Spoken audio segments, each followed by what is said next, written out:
Hello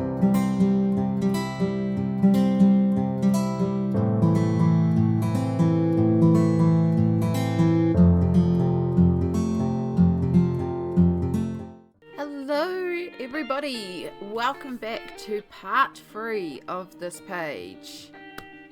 So, we have been working in Home for the Holidays by Teresa Goodridge on this wonderful page, and I have been showing you how I create rainbow, pastel-y, colourful snow using watercolour pencils and gouache.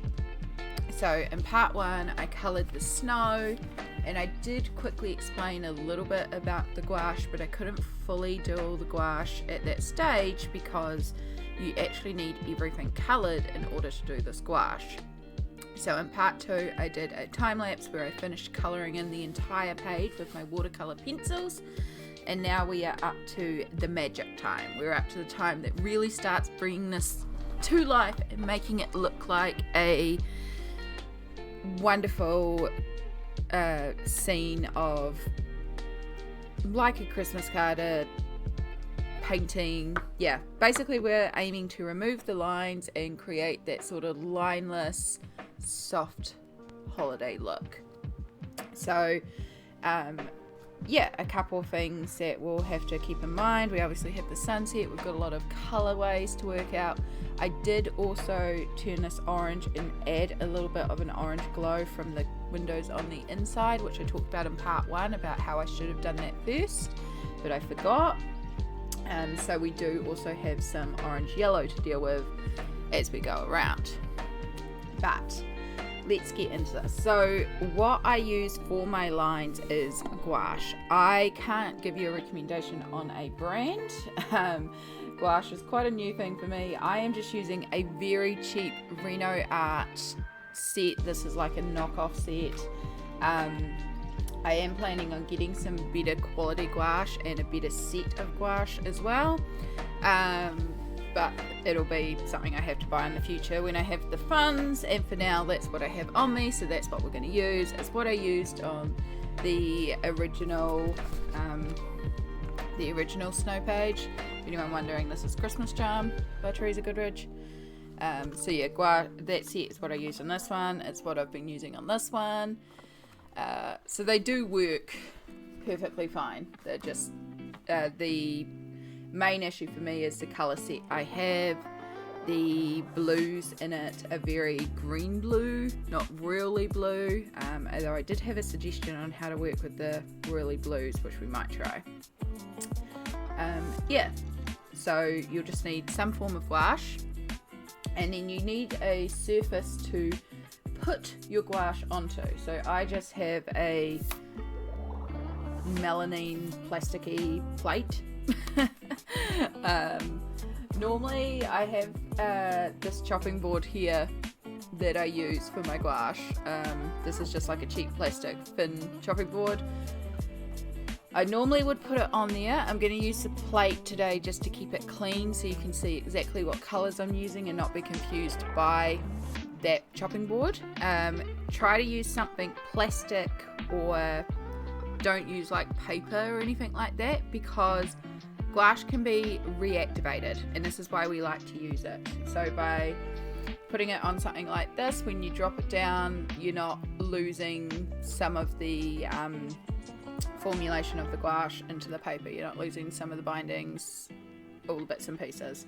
This allows me to reactivate it easier, so that paint palette looks like chaos, but it still works. And also you can wash it afterwards. If you do have lots and lots of colour and you decide you want to clean it all off, you can also just wash it and remove it. So yeah, we've got a plastic palette, we've got super tiny thin brushes, and a paper towel to remove excess, or a rag, or anything along those lines. Just something to wash the excess brush off, to remove colour off your brush when you change colours, and then of course you'll need a pot of water to dip your brush into. So yes, as I said, the main reason we use the gouache is the reactivation. Gouache reactivates, and when we go to do the line work, it's opaque, so we can block out the lines, we can blend the lines, we can thin out colour, and as it sits on our palette, if it dries out, it also isn't the end of the world because we can reactivate it. So there's quite a few reasons why I like to use gouache in this. You could technically do it with acrylic paint. I haven't tried that. A lot of acrylic paints have quite a shiny finish to them, and the gouache is matte. So this is why I prefer the gouache as well, because we want it matte. We don't want the shine. We want it to match the matteness of the pencils we put down.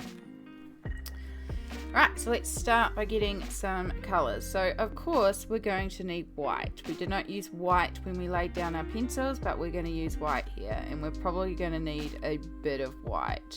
In fact, I actually have another set I brought in an emergency set so that I would have more white, because this is the only paint I can access locally, and with it being so close to Christmas, everything is taking forever when I order. So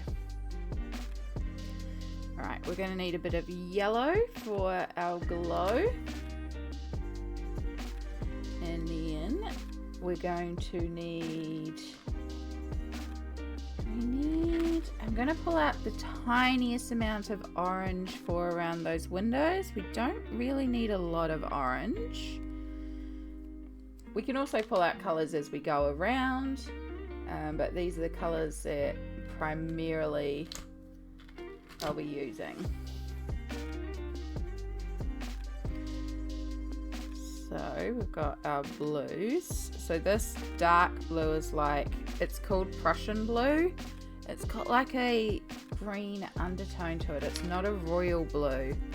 And then we also have cerulean blue, which you can see is also a very green blue as well. So this is one of the big things about the set, is it just doesn't have the right blue. I'm also going to pull out some purple,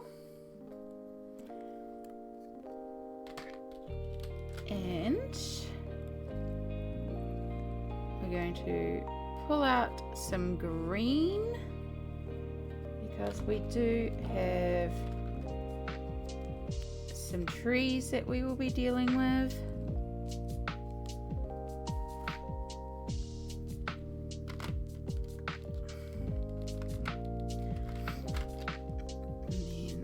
Down here, because we have a bunch of red bricks,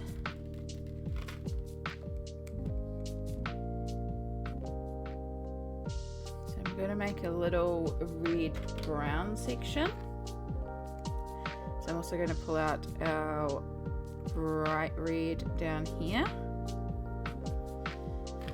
and you know what, why not? We're pulling out every colour at this stage, so why not? We'll get some of the cool red out too. Since we have every other colour out, we'll just pull it out. So essentially I've used every colour in this 12 set. We'll see if we actually use every colour in the page. But we've pulled out every colour. The main thing you will need is the white, because we're going to use a lot of white. Alright, where are we going to start?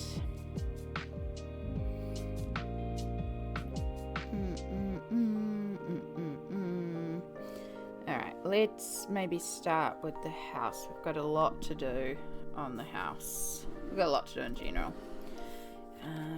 Right, where's going to be comfortable for me to put everything? Yep, I think that'll be comfortable. Make sure you get yourself comfy. Alright, so I'm going to start with, I think I'll start that little bush in front of our house here. So I'm going to start by making a warm pastel yellow. So just a little bit of white, a little bit of yellow, and a little bit of white. And we're going to start where we put that yellow light glow from the sun. We're just going to start blocking out over these lines.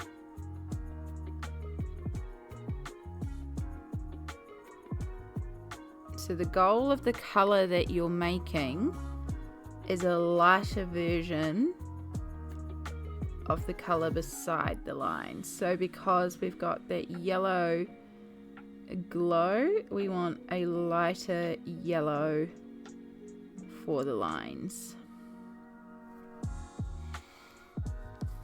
And I'm just going to put a little bit of water, very tiny amount, just to loosen that up. It's very hot in my apartment today, so it is making the paint dry down very fast. We are in summer here. When it's cooler, the gouache takes longer to dry down, so I'm probably going to have to keep adding little bits of water a lot to keep it nice and loose. So we're doing the same thing on the side.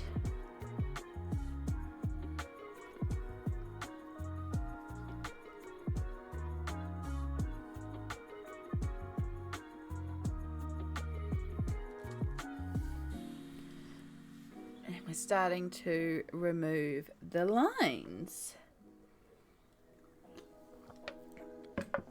So it's definitely a slow process. There is nothing fast about this step.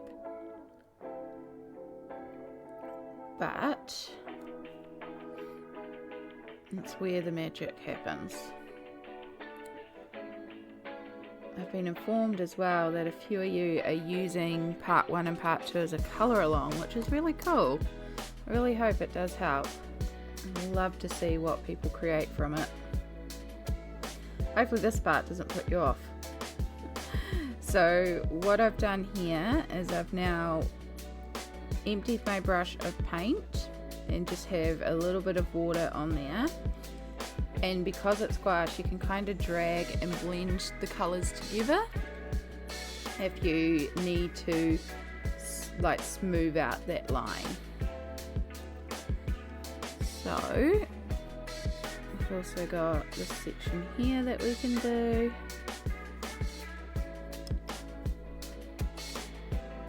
On top of this bush here.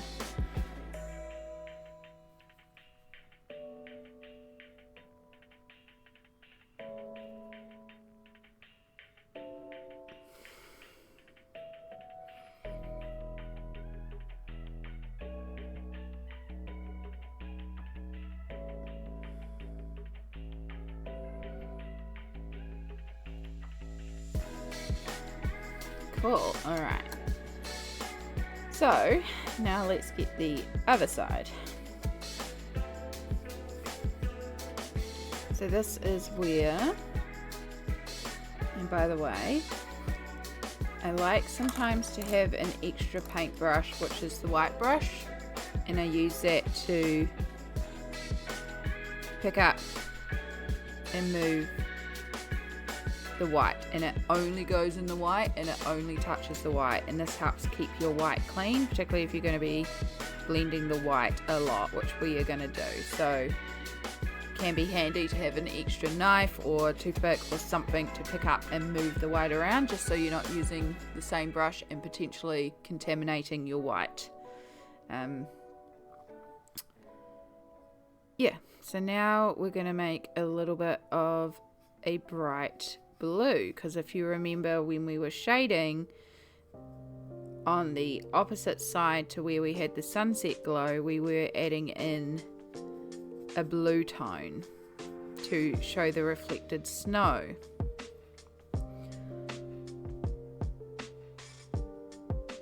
So I've just used the light blue here, and we're going to do the same thing. I'm going to work this over the blue.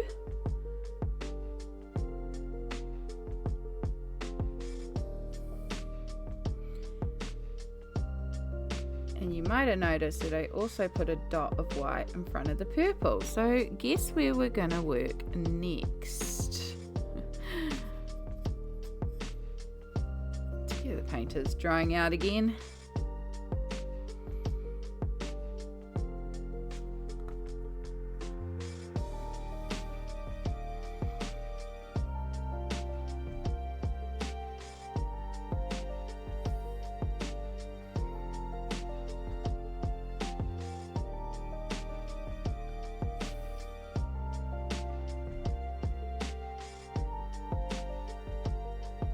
gone over the lines anywhere the blue's involved.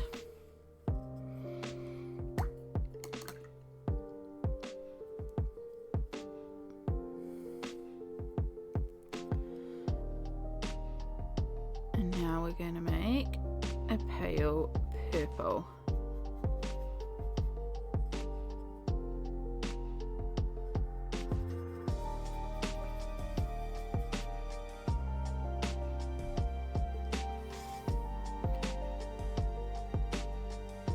And then the same thing, where our purple lines are, our purple is, we're going over the lines.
So I'm just checking over to see. Already know I'm going to need to make way more yellow. And then I'm also going to separate a little dot of white there.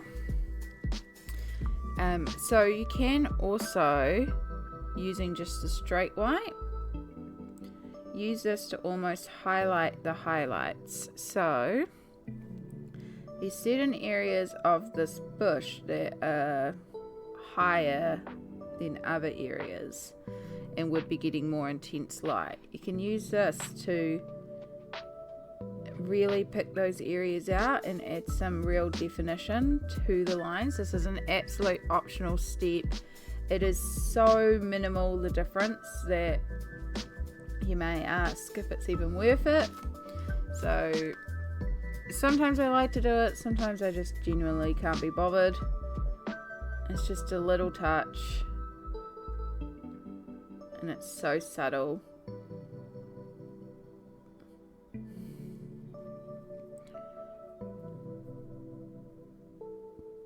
But if you're going to do this, try and pull out a little bit of white and pull like your white for painting from there, just so, again, we really don't want to contaminate this white because we need it for so many things to blend into.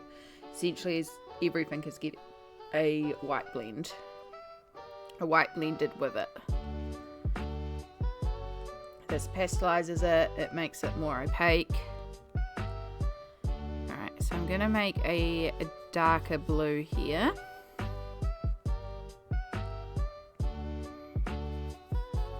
So I still want it pale, but I want it darker than our other blue.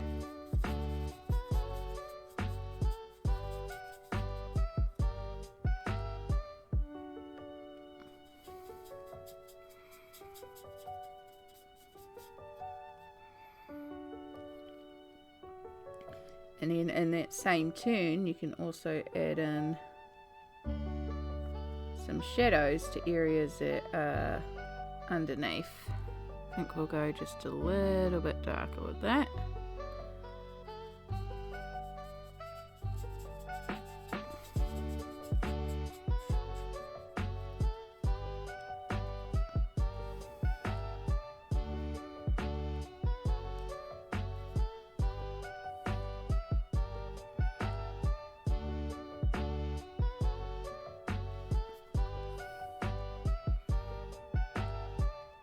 I'm adding those on the blue side because that's where the shadows are. And this one is another one that's really fun to take some water, thin it right down, and drag up. The joys of the gouache. Just almost using a dotting motion to pull it up. It just creates a little bit of shadow and depth in there. You can also do the exact same thing with the purple.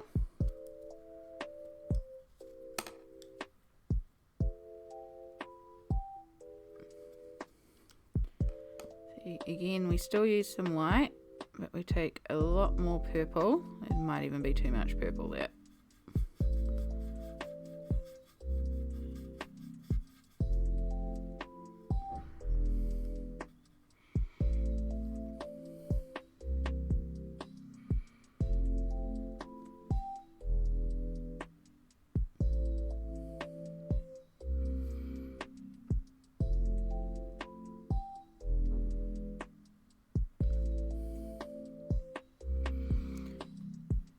And then water down, turn it into watercolor.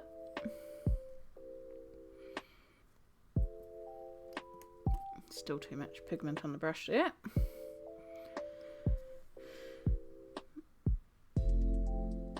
Drag it up.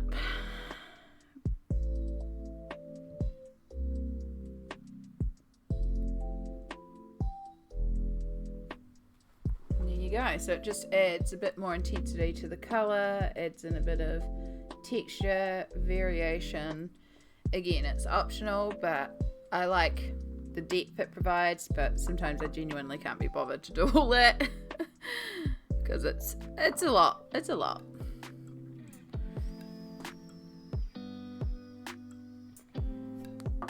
But yeah, I'm going to start working my way around. And this page, we've got quite a while to go because we've got a lot of snow. Just starting with the snow.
Okay, so we've got all the snow on the rooftop done, with the exception of around the window. So this is where we need to work a little bit of extra magic, because I realized afterwards I wanted to make the windows appear like they were glowing. So for this, we're going to use the same technique of covering the lines, except we need to do this with an orange, and we're going to drag this down quite a bit more onto the snow, because you can see I've put a little bit of orange on the snow, but it looks super muddy and not particularly nice. So we're going to fix up this little area. So we're going to take, probably that's way too much orange. We'll start small. We can always add in some yellow, because we want a real golden orange.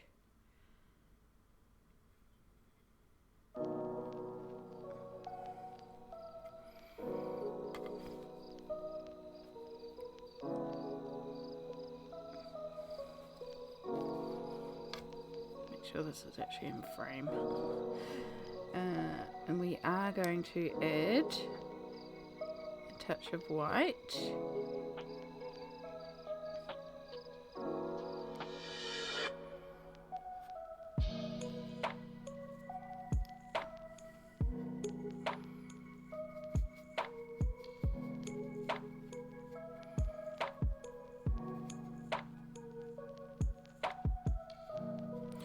So I'm going to make two variations of this. We've got a very pale version and a more intense version.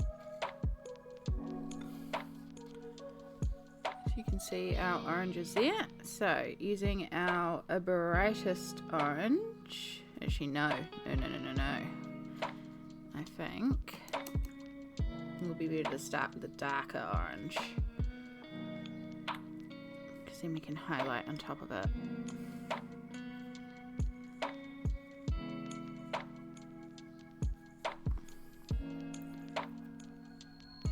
So we'll follow that pattern.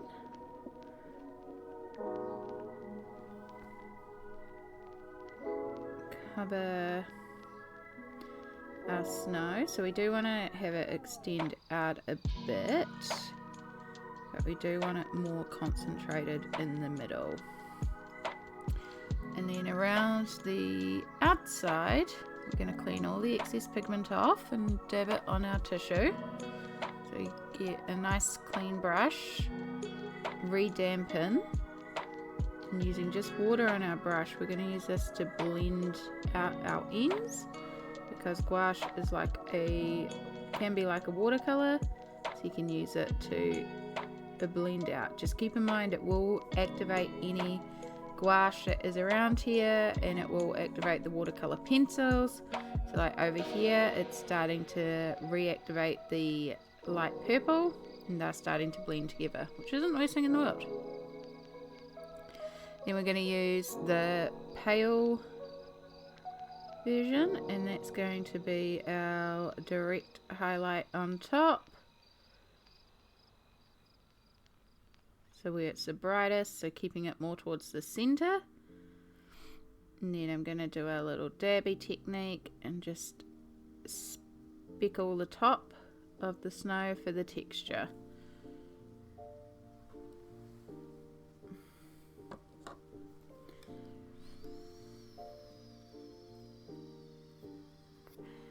Now using our darker of the blues, speckle back into the orange just to break that up a little bit, like it's the roof texture. And this blue is slightly different than the blue we used for the base, so just keep that in mind. Hopefully your set matches better than mine.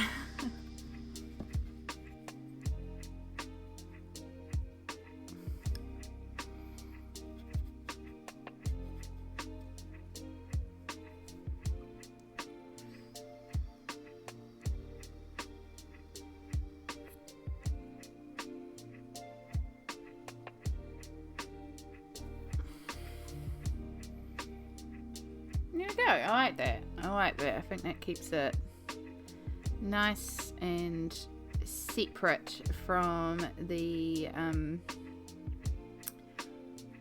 light around the outside.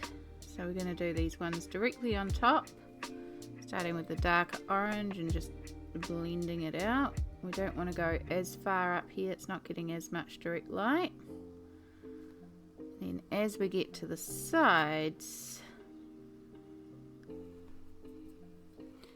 I'm going to pick up the darker purple that I made, and you would have noticed that I also was using a little bit of darker purple in some of the snow areas just to bring a bit of warmth in.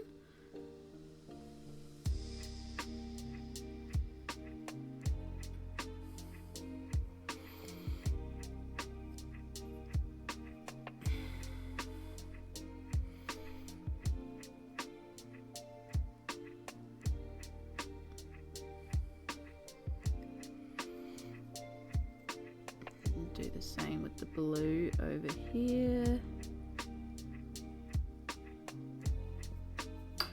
Oops, sorry, hitting the camera there. And back to our orange. Some really intense orange in here.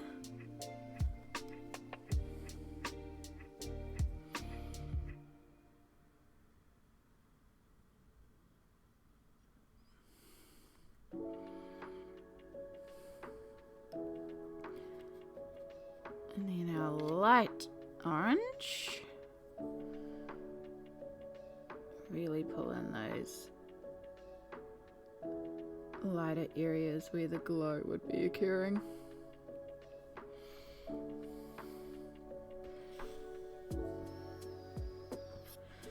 Alright, now while we're here, we could technically do the window itself, because each of these little areas would have glow, but I think I might come back and do those separately. We have got the colours on here, so could be easier. We might just come back and do that. Just like to focus on all the snow at first.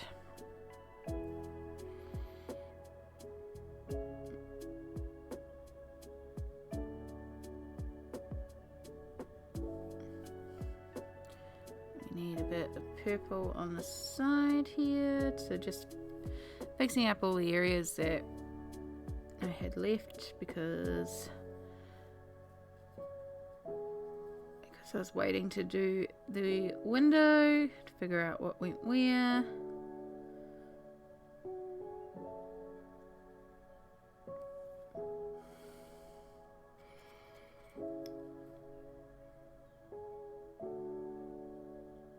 A bit of blue, bit of purple on the side there. And there we go. There's our window with the glow on the snow. That's the start of our rooftop done, of just the snow. We've still got all the elements on the roof. So yeah, you can see this is going to take a while. So we have two ways we can go. We can keep working the snow, or we could carry down.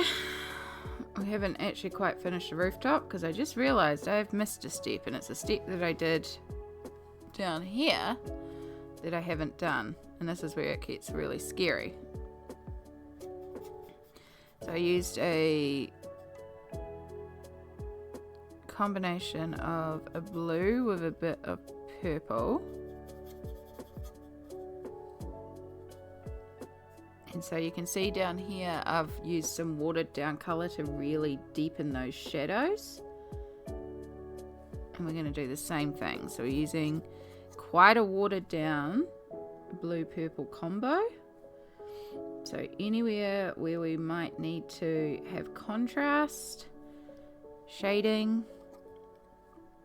and then using a water on the brush again, we can just pull it up, spot it out, drag it out, and we'll get a little bit of contrast in there.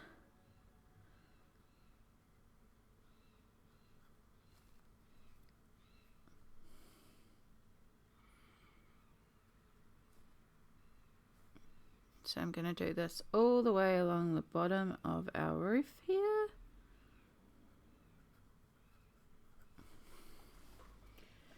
to really add in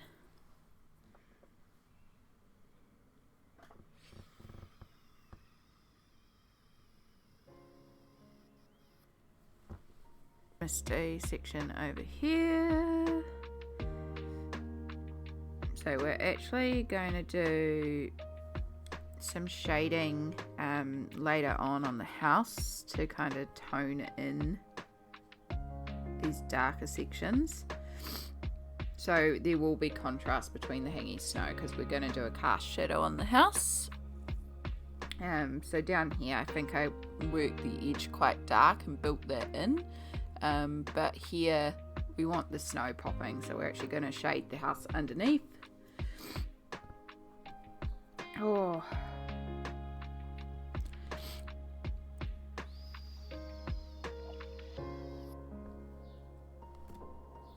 alright, while we're here, let's do the bricks.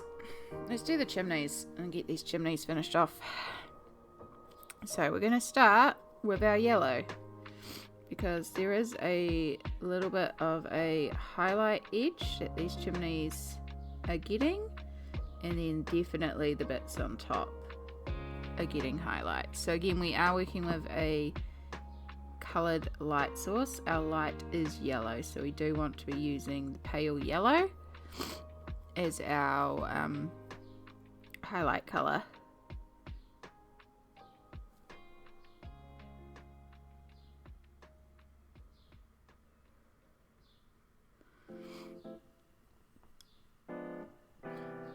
And then as we go around, we're going to switch to the white, but I'm using a very watered down white. It's really just the touchiest littlest bit of white. And we're just working that over the lines, and I'm picking up, because there's so little white on the brush, it's more picking up the grey that's already there and just applying this over the line work. So it's a very light, dull colour, and it's just going to dull down our lines ever so slightly. Especially those ones in the centre. We can also bring in some of the purple or even the blue on these ones up here.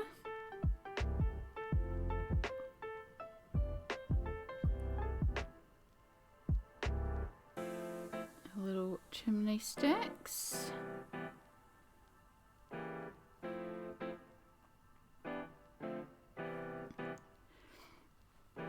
And then if you want to add in a shadow on the chimney stacks again, use super watered down black. Sometimes I don't even use black, I use like a dark blue or a dark brown.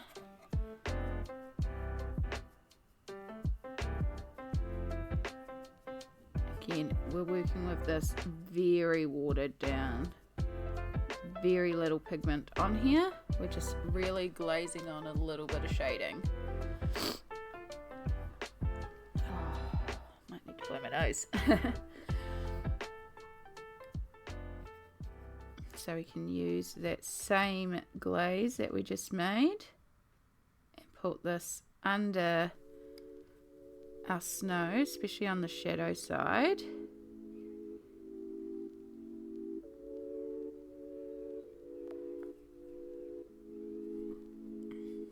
Alright, make sure we clean off our brush really well. I'm going to switch back to the yellow. We don't want any residue of the black or the grey on there.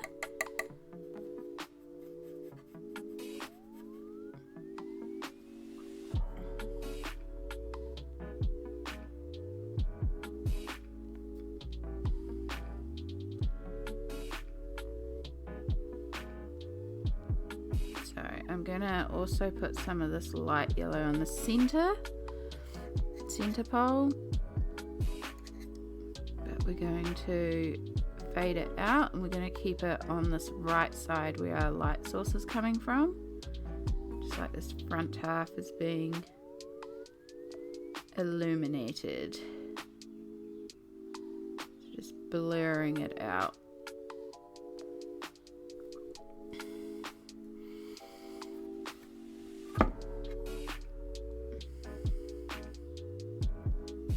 Right, so this is where you could add in your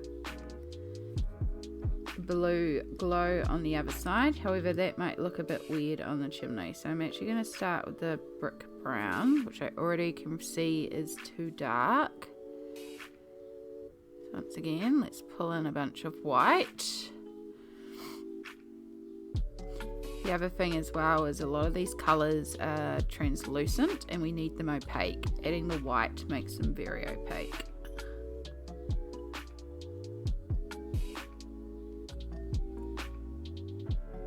There we go, that's not a bad colour match at all.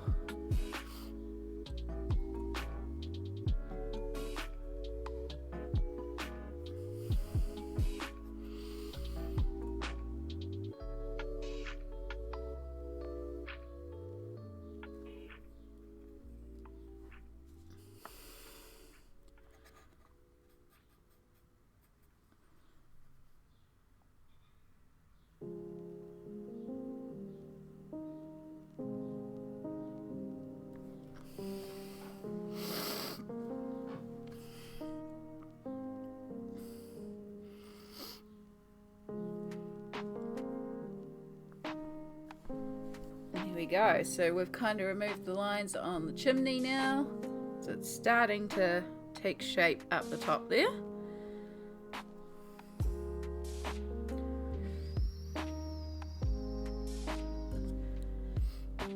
Alright, I'm going to just quickly do this hill behind our smoke, and then we can actually do our smoke as well. So it's very easy because we already have the colours in there, so we know here is a bright yellow,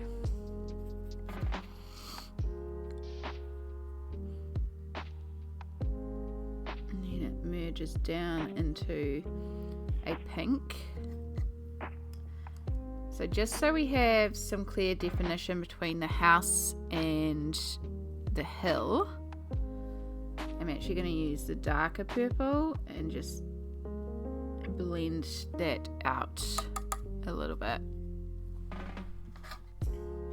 So when you hear me tap on the plate, it's me just removing like a water droplet and putting it onto the plate so I can use it to water down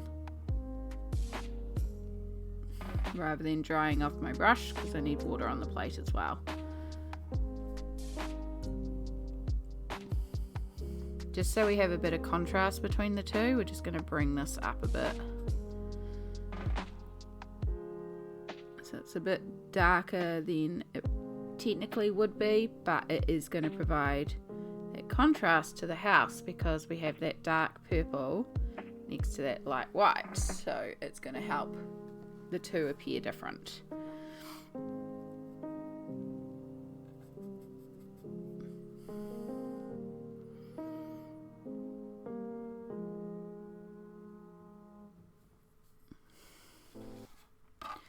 Right, back to the yellow. So yeah, it's finding that balance between watering down your paints enough so they stay smooth and they're easy to brush, but not so watered down that they become translucent. Which does mean sometimes you might need to go back over an area if you have watered it down too much.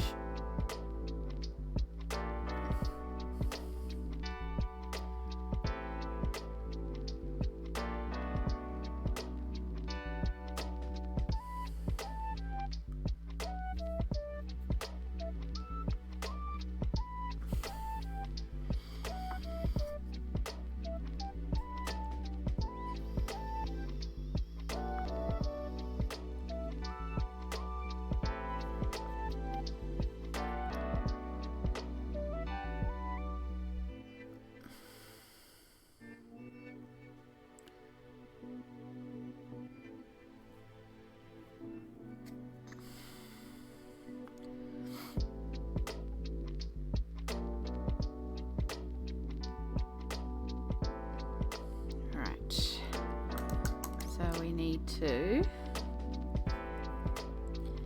take our blue, because we have got shadow here from the trees. We've still got a little light, we've just got shadow here. Just blend those two together.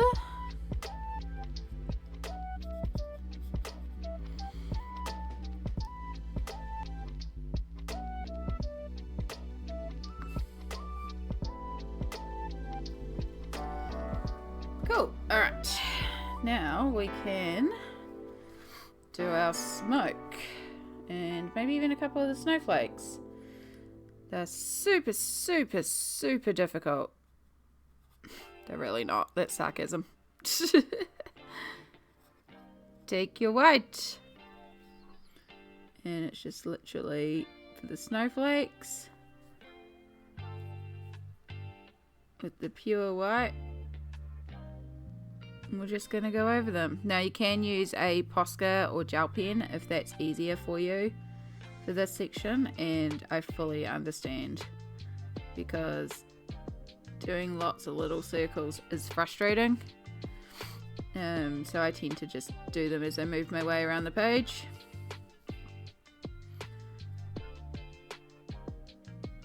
Because it takes a while to do all those. For the snowflakes themselves,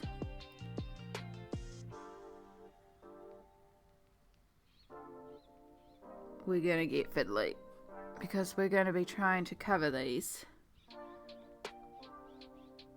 without losing the pattern.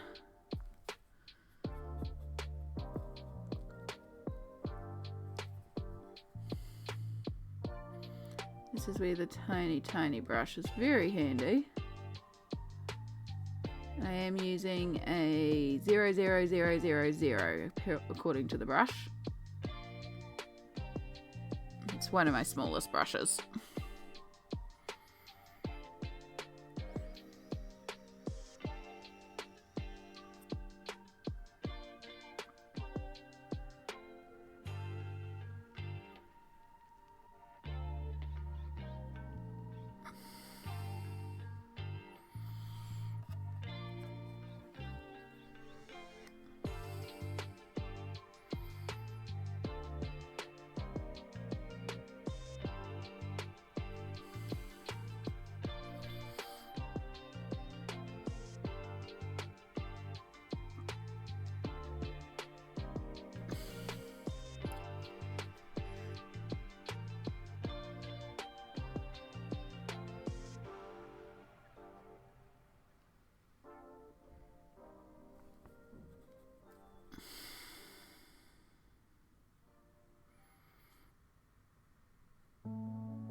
Right, and then as you can see for the smoke, I'm just covering it in pure white.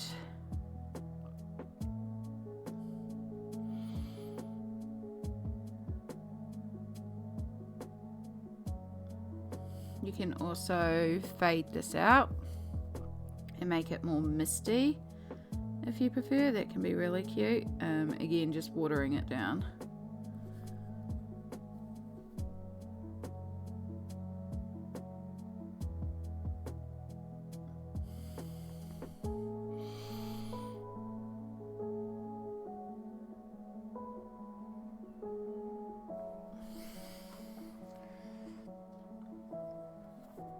Okay.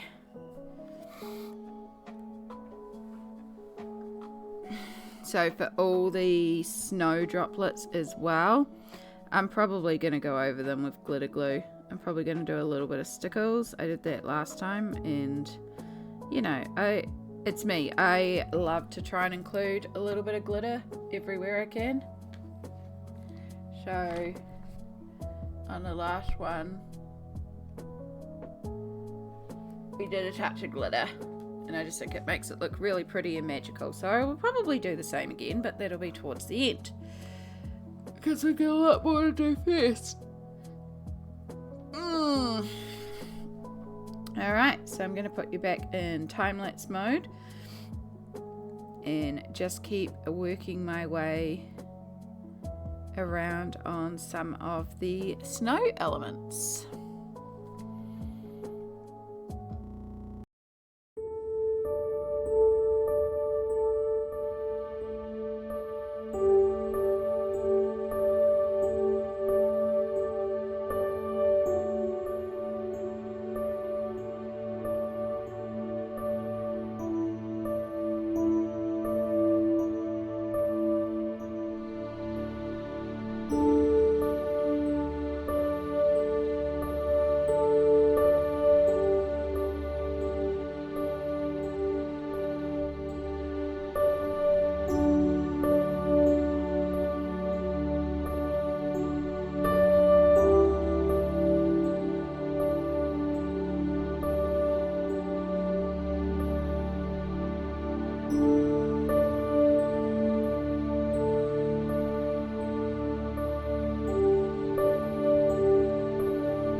Okay, so I know I said I would move on to the tree next, but I actually want to get this section of house done before we do the tree. So we might as well finish off this house and then we can do the trees, and we can just start working backwards, forwards, basically, which is good for, like, you know, making sure the things that are on top of the things that we work last, because then we can cover up those lines a little easier. Case in point, up here where the snow is in front of the tree is bled a bit onto it and the line isn't clear, so at least we can just go back over it to clean it up. But yeah, working back to front is definitely going to be a bit easier. So starting at the top here, we've got our chimney. So we did do a little bit of shading on our chimney before, but I also want to just add a little bit down here. glaze that out slightly, just because the bottom would also have a bit of shading. Just keep blending it out basically. And we're going to do the same on the other chimney over here. Again, it's also about that contrast.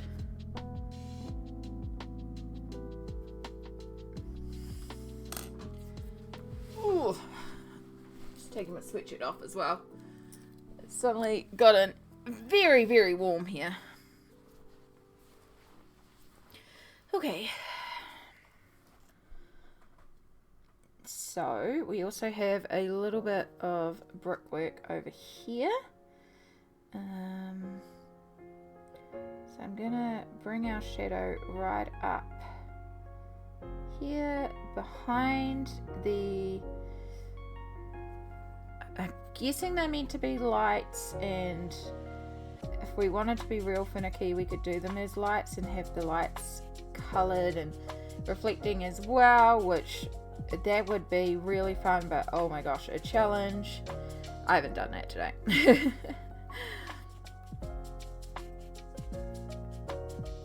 And we're just gonna colour them like the baubles basically.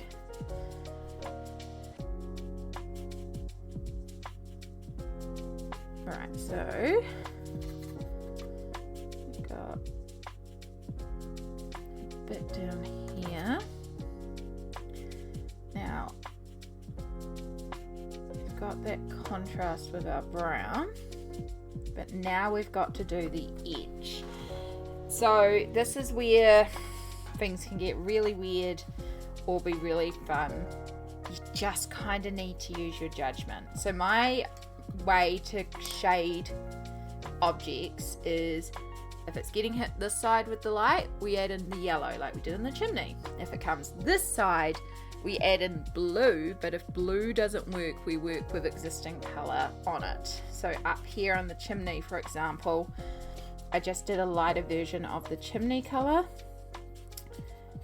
So we'll start with a light blue, because this may look very wrong.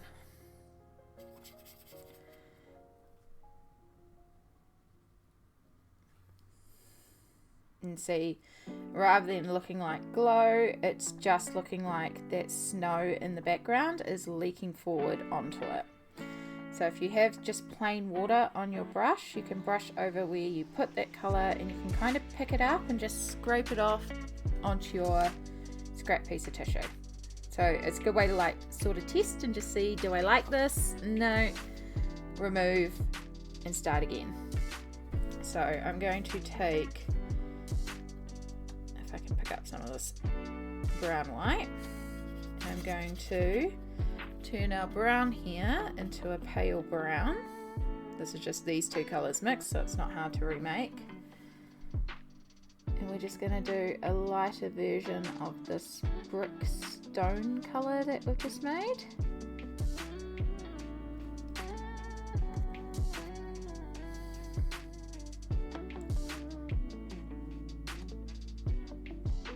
So that's our stone colour, but then we also have bricks in the middle of this.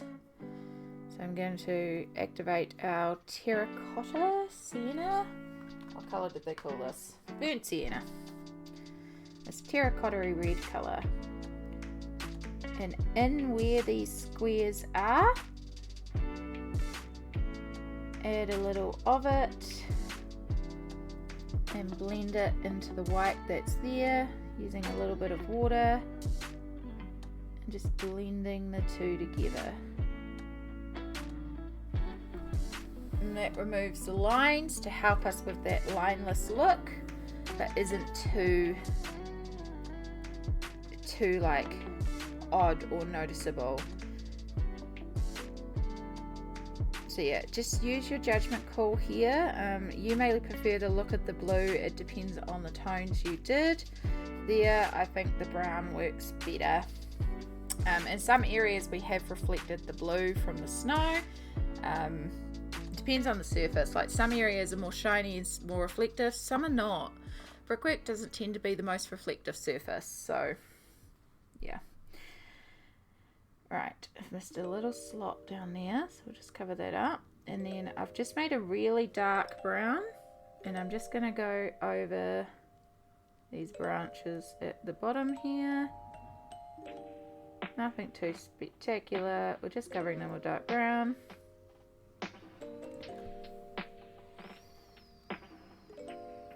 Done.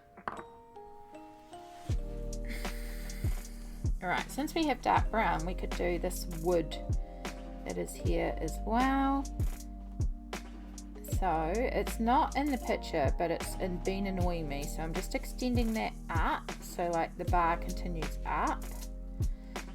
Great thing about doing something like this too is you can alter if like the lines don't match, which makes sense to you.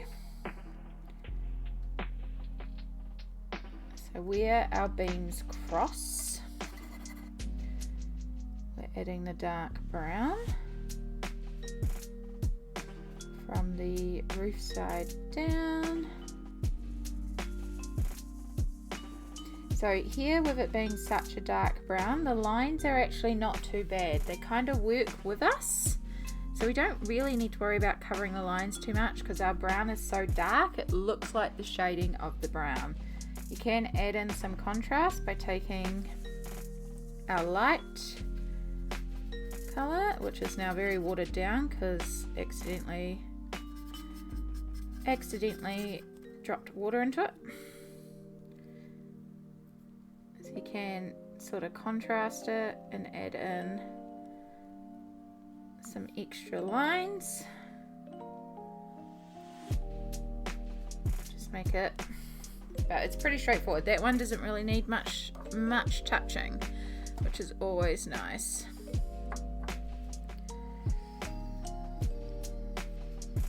Right, so let's make our background color. So this house has been colored with a grey brown color. So we're going to take our black, we're going to take a little bit of the sepia again, but we're working with more black this time.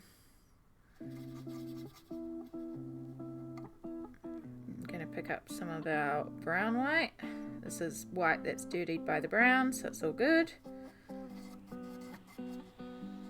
Start building a colour.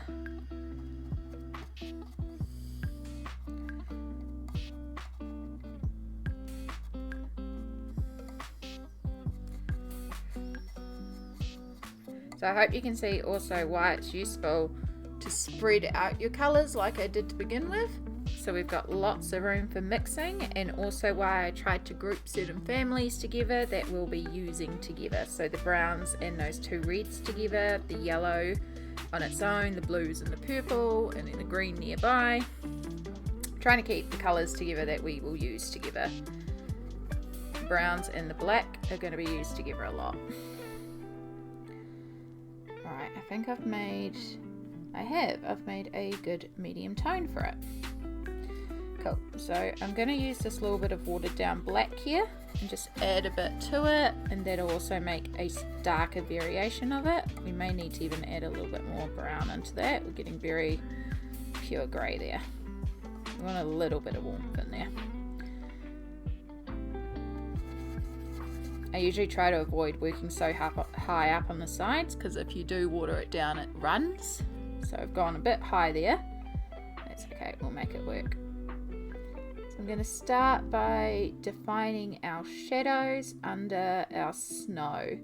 This will help clean up those edges, but also clean up around all these baubles as well.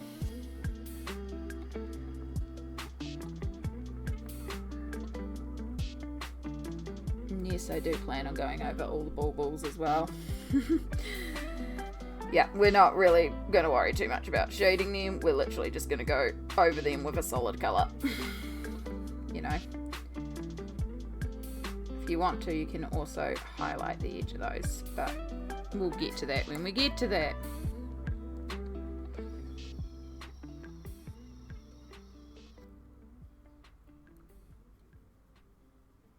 Cool, and then it out so we can do the more glazy technique. We'll just fill in around here.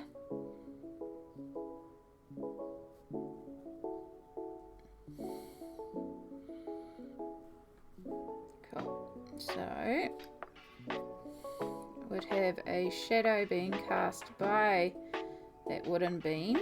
So we're going to put that in there.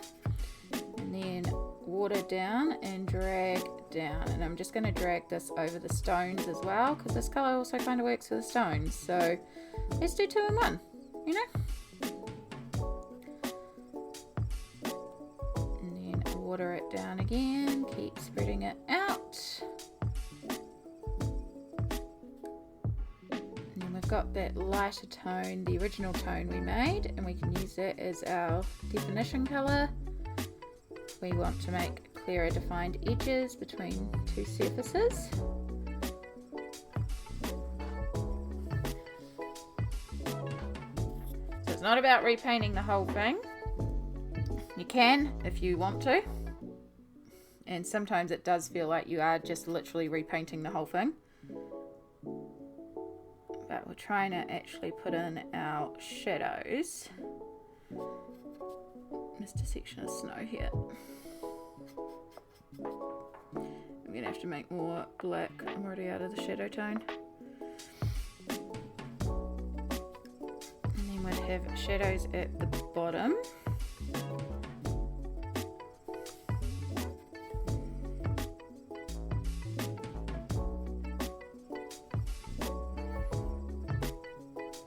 And there'd be a little bit of a shadow under there.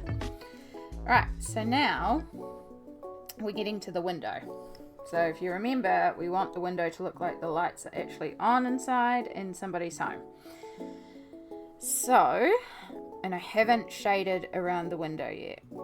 So I'm going to use that light brown that we made before and put this onto our window frame. And we're going to pick up that dark brown, go under our snow here for that shadow.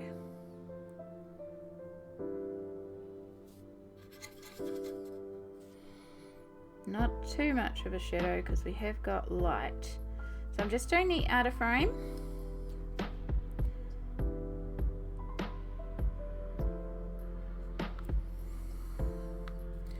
And you can use the dark brown to also help with the outline for hiding it. Again, with the brown, the black kind of helps work with a shade. So see how much you want to remove. And then we're going to switch over to our peach because we're trying to do a warm orange glow, just so that also the windows are different to the sunset. So the window light is orange versus the yellow of the sunset. Same but different, you know? Same family but different tones. So I'm just going to really brighten up that light and make a glaze because that light would be affecting everything in this window. So I'm now going to glaze over the window with orange. Clean my brush and just with water on the brush. Fan it out. Start removing some more towards the top where the red of the curtains is. In fact, I think we're going to pull in some of our cool red. Oh.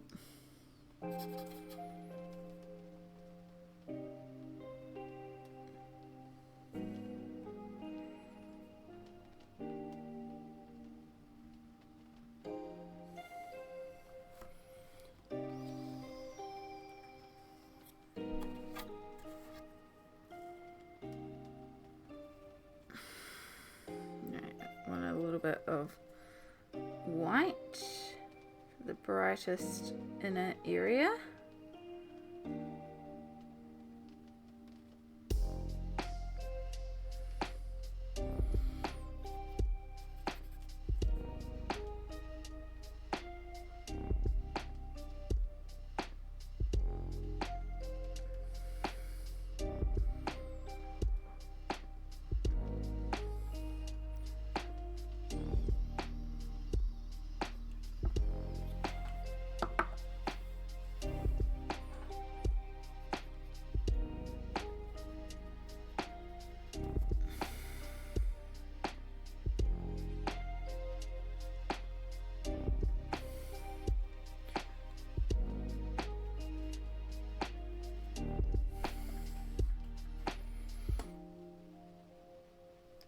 And then I'm going to take a little bit of this orange, catch the inner edge of our window frames. Oh, way too thick there.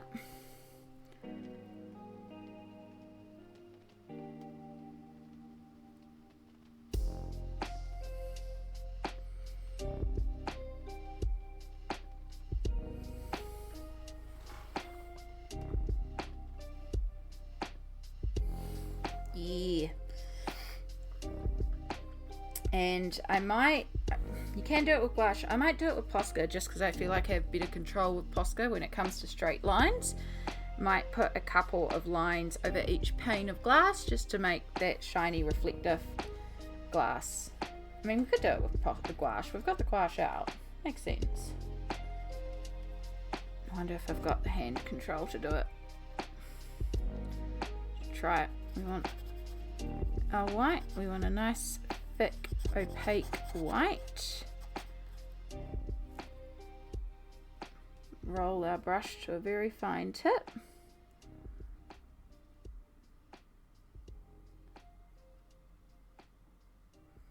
Oh yeah.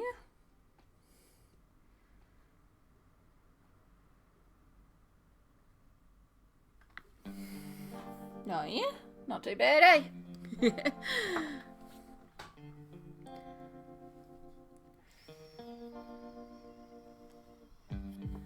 Alright, so now that we've perfected our window, and come back to this wool and just make a bit more of this black grey colour,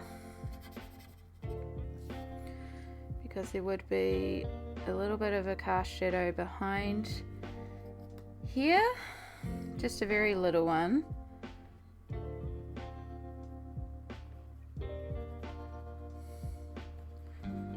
We will fade out, and then I did yellow here, but I actually don't think this would be getting sun, yeah, because of the nature of where it is in the house. So we are going to entirely cover this up and change that entirely. So using our light grey colour, just fading it out,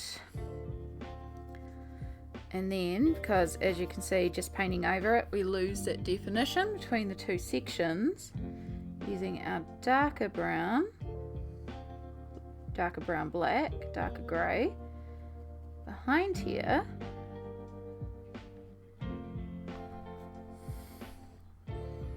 And we're going to fade that out.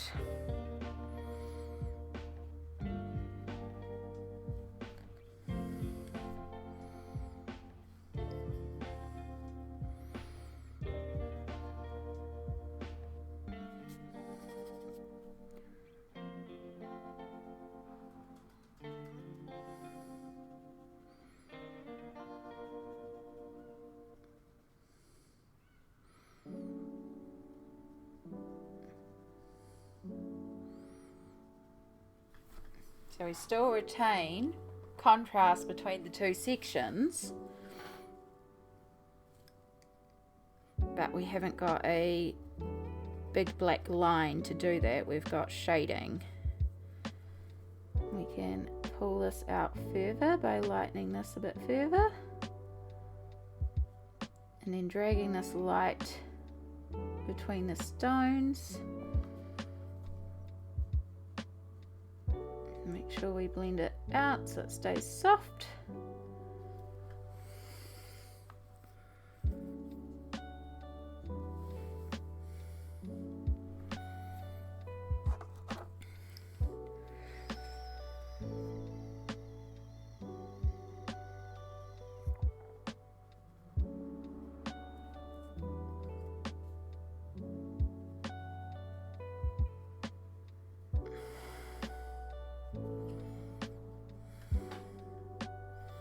Cool. Alright, we're going to take our darker again, start back up the top, Make sure we've got that definition under the snow.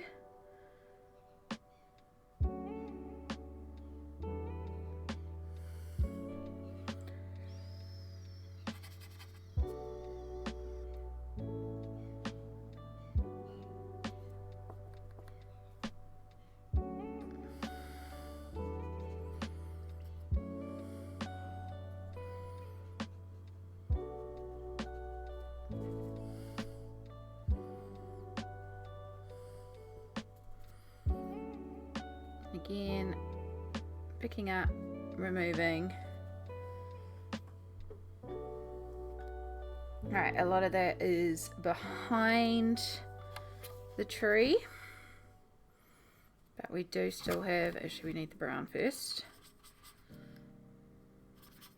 We do still have a window frame here. So we'll try our best to work this section while knowing we can't actually see a lot of what's going on here.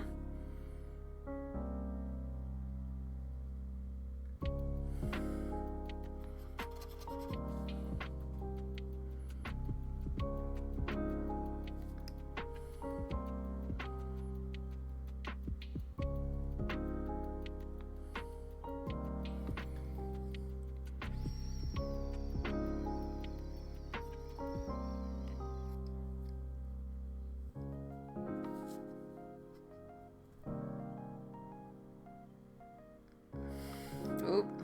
Alright, that was not correct. So we'll just use a bit of water and blend that out. And see if we can remove some of it because it's very black. And come back in with our light brown. In fact, we're just going to come in with some pure white at this point. Blend those two together. And then we have our peach over here and our cool red. So I'll just add a little bit of that just so it coordinates with the other one.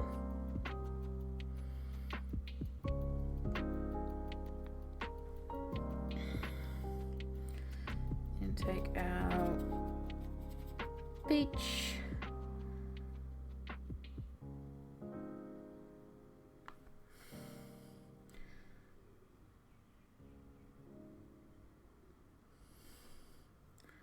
Glaze out our peach, and then we want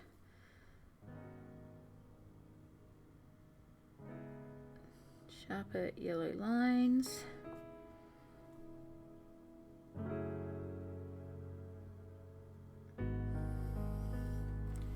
Again, you don't see much of that window, so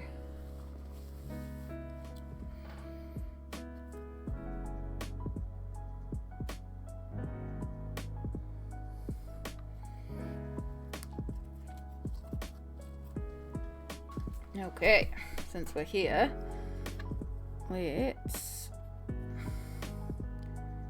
do our little glaze over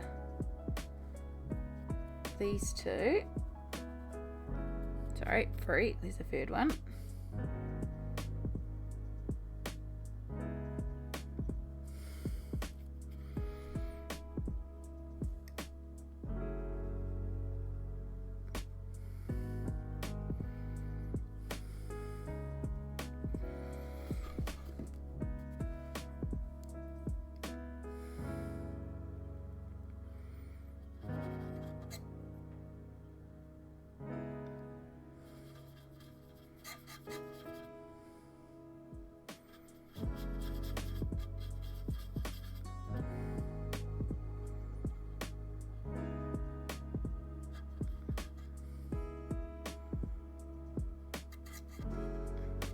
I'm gonna make a bit of brown because we've got a lot more brown things to do, so it's not like brown will go to waste.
Alright.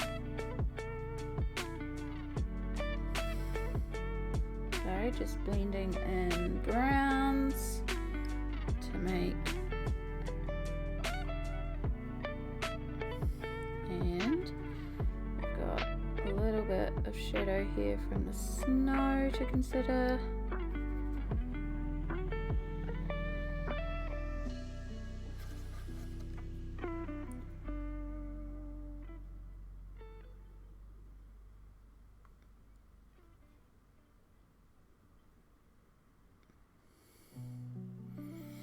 So we did do the glow from this one, so it's really just refining the windows up for that one.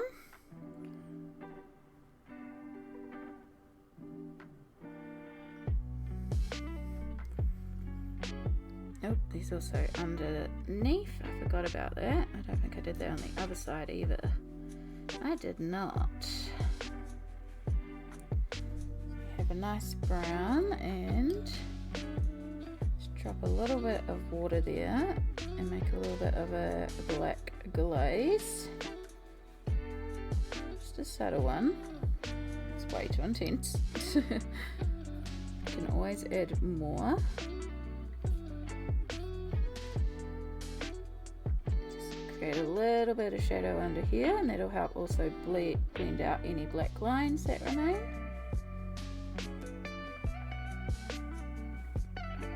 Again, with the wood is quite dark, so a lot of the black kind of still works for that. You can get really pedantic about going over every line if you want to, but especially on a page like this with so many details, sometimes it's good to be a little bit like, that one's not too bad. Again, at the end you can also come back if you see it. Sometimes you might leave a line or two, and then at the end you look at it and you're like, oh wow, that's really obviously an original line and it's distracting.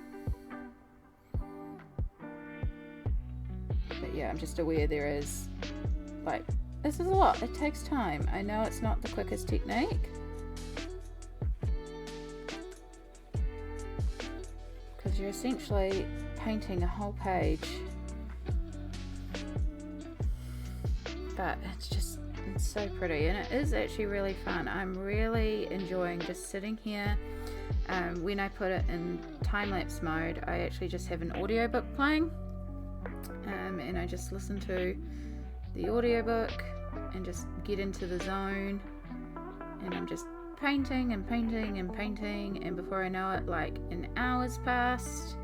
In fact, right now I've had to set timers because I'm trying to get through to somewhere with a phone call, so I keep stopping every half hour, doing a little stretch and making a phone call, which we're just about coming up to anyway. In fact, the alarm's about to go off any second, so I'll just ignore that.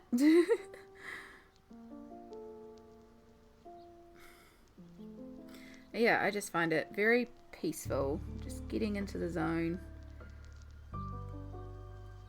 doing all the little strokes with the gouache, and watching the lines disappear and it turn into a Christmas card painting. But yeah, like the stage that we got to before, where we just had all the watercolor pencils down before we had done any gouache, it actually works entirely as a page. Like, you know, I do have pages like that where I just put down all the watercolor and I'm like, cool, it's done.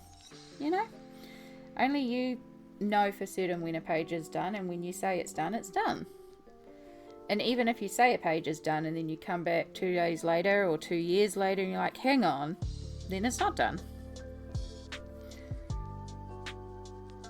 Because all colouring pages are your interpretation, so however you view the page is correct, however you finish the page is correct. You can't make it up because it's your page and your interpretation.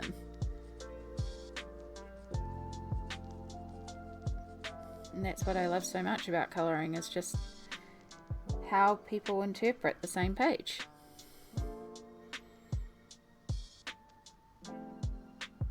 So yeah, even if you follow along with this flawlessly and then it comes out entirely different, it's still correct.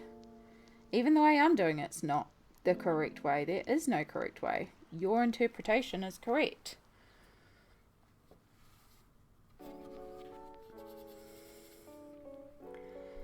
Alright, so I've got a little bit of that cool red just to help shade in these corners. Define those curtains a little bit.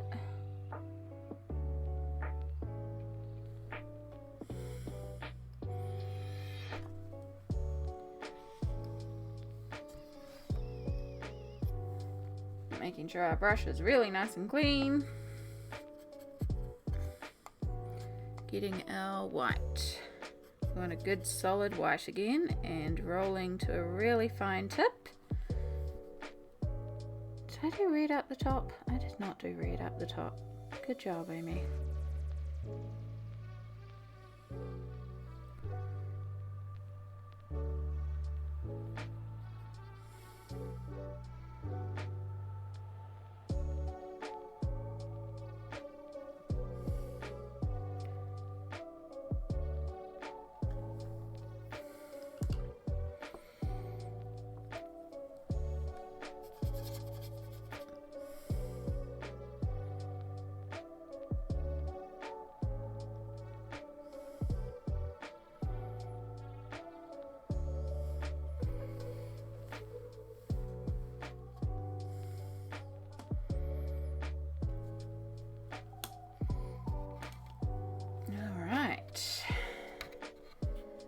So let's just quickly finish off the rest of this house area.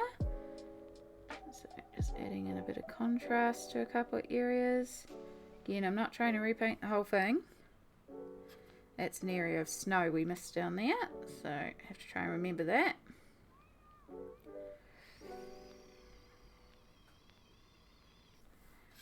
Just want to make sure we've got that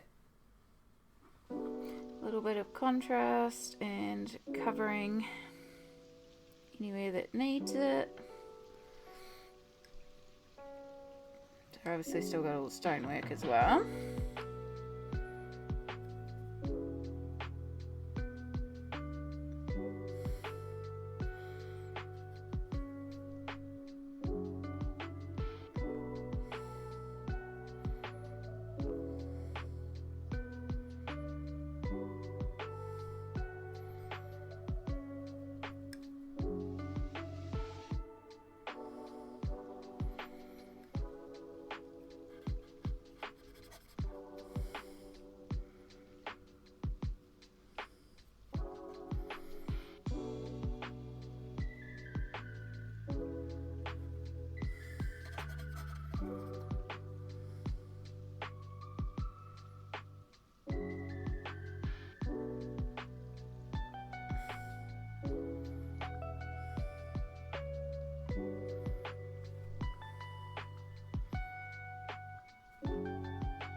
Still got to do up there too for the stone. Forgot about that.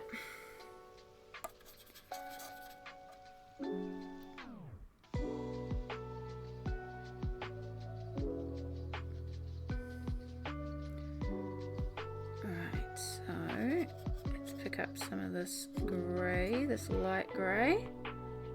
Use that to block out this edge.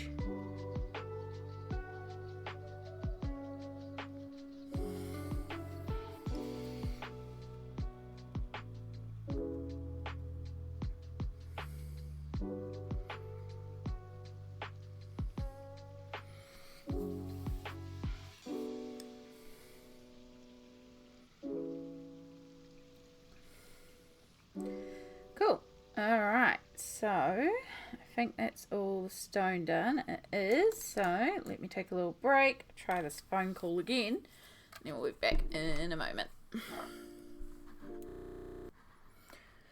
Okay, still no luck on the phone call. Let's carry on with this. This is getting very long for this part, so we might have to wrap up this section soon, but we want to try and get those stones done at least. So I'm going to move this over here, and we're going to pull some black, and I'm also going to pull a bit of this dark blue. I might have just pulled too much dark blue. Here's my music gone. Here it is.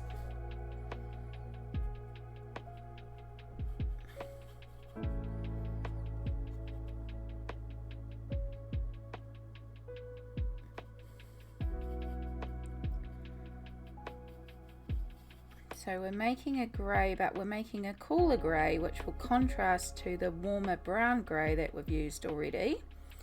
And again, we'll pull a little bit off to the side, grab our white scooper brush,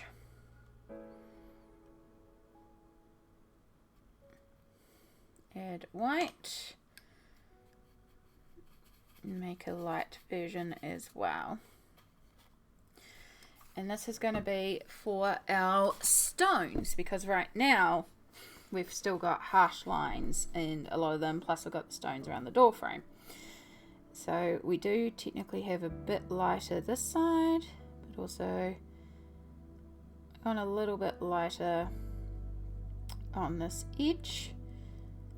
So we're just going to use this tone to go over the edges of our stone.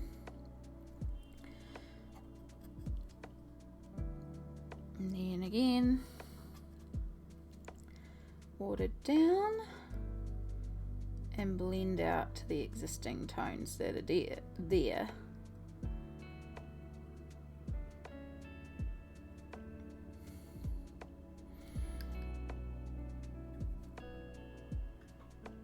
And then we can also work some darker in if need be.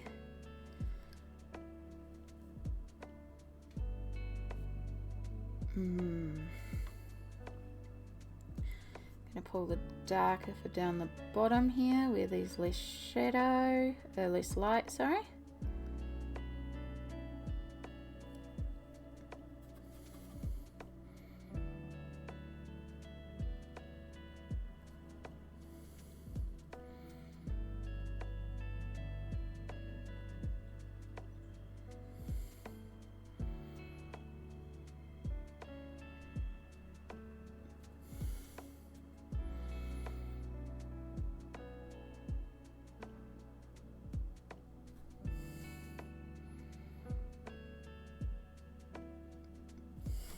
Just start covering over these bricks.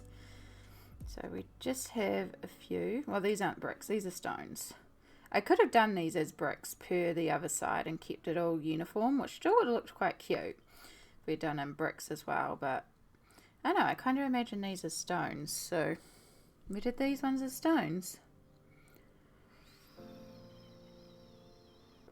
Either or is correct, and you could do the same thing and have them be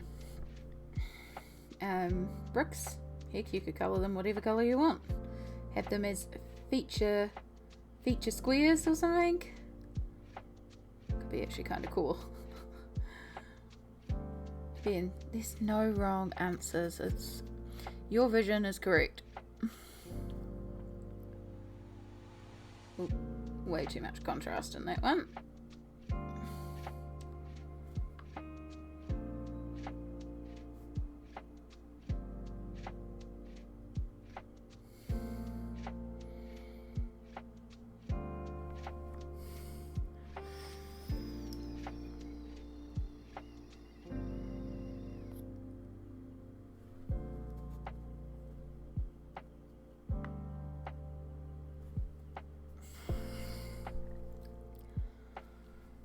So the point of this is we're just trying to cover up those lines. So the other way around this is we could have darkened behind the lines. But I like the subtleness of this, plus I like the textural difference that we've got in those browns, because it kind of makes the back look like it is also stonework as well, but maybe just like a looser stone, smaller stone, or maybe even stucco or something like that. Alright, so now we're going to do the same thing to our door frame. So, just going to hit those edges of our stone bricks.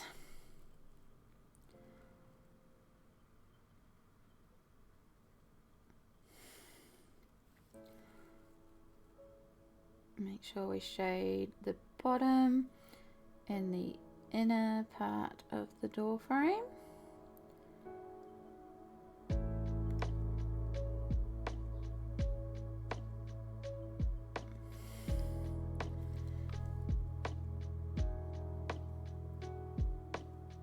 And we take this out in between the stones.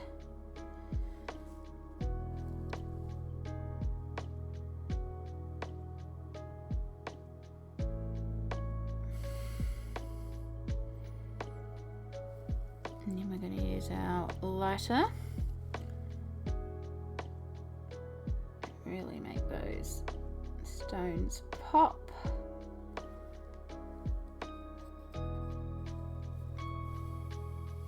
Get rid of that clump of white.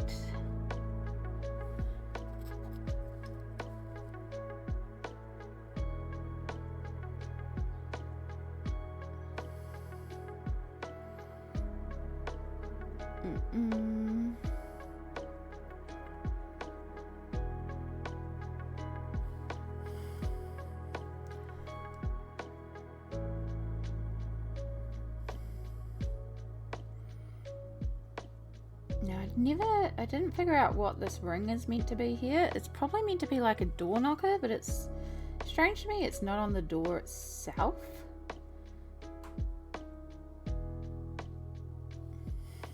So I haven't quite worked out what it's meant to be.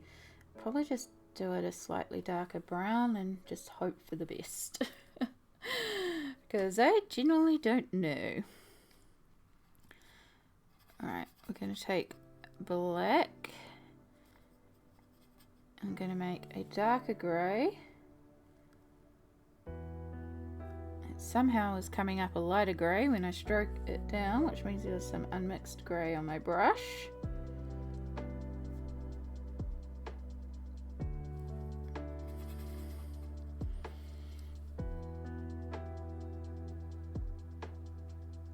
Use this towards the bottom.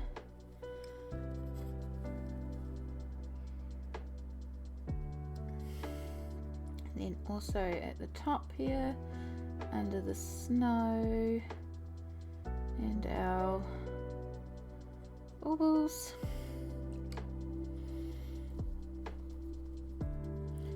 Okay, let's take a little bit of dark brown again, and we'll just, I know what it's meant to be.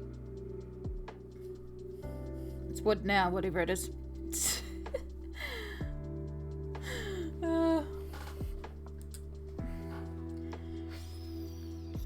In fact, I don't like that because there's now too much contrast in it, so we're just going to lighten that up. I'm going to even add in a touch of grey.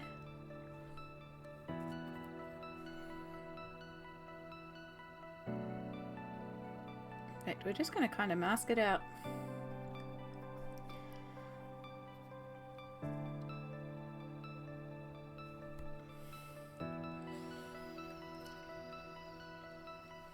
That works.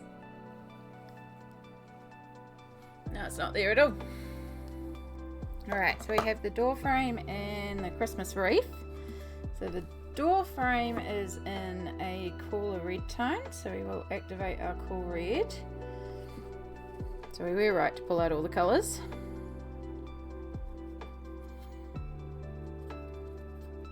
And then to this, I'm going to pick up that grey chunk.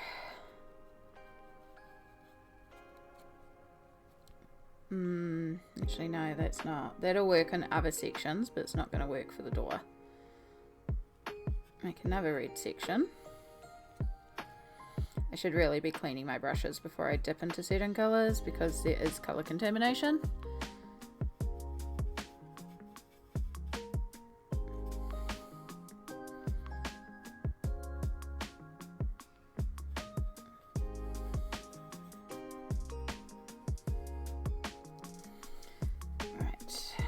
I've got a deep cool red, and I'm going to use this over the lines, and I'm also going to clean up the grey because I went over the grey a little bit.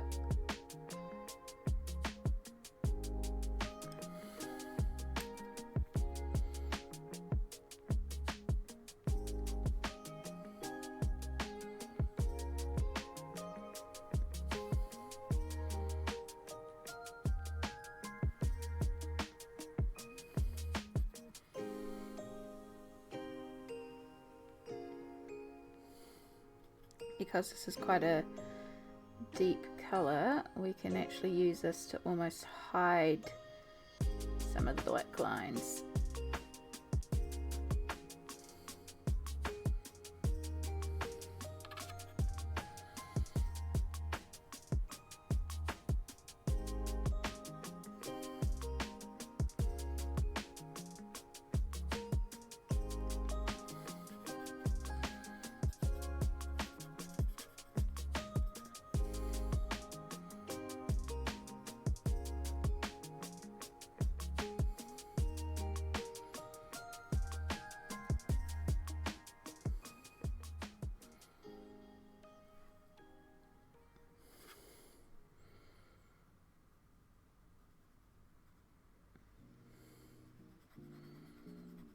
I guess we're painting over this door entirely, but we're making a very vibrant red door. I kind of dig it.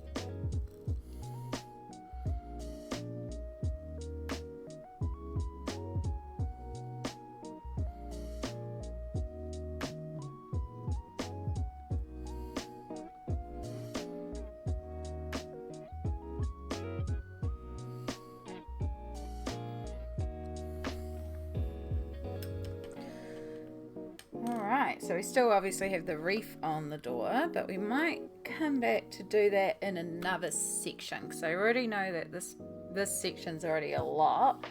We've still got a lot to go, but we're starting to make some progress, and I hope you see how it's starting to come together, how we're really starting to make this picture appear lineless.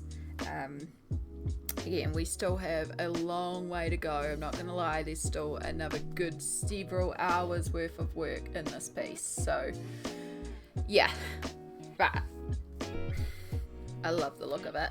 I think it's going to be glorious once it's done, and I've got some really exciting parts coming up for it coming together. So yeah, thank you so much for watching. I hope this has been helpful. I know some of you are using these videos as a bit of a color along in a full tutorial, so I really do hope it is helpful to you. If you have any questions or you need clarification on any points raised, please don't be afraid to use down below. I will answer everything to the best of my ability, or if it's before the next part is filmed, I will also try and cover it in the next part in more detail, because I'm trying to get these up as soon as I complete them because of the time of year, and I know some of you are following it. But yes, thank you so much for watching, commenting, liking, sharing, subscribing, all that YouTube stuff. Really does help. I really appreciate you all, and I'll catch you all in the next video. Bye.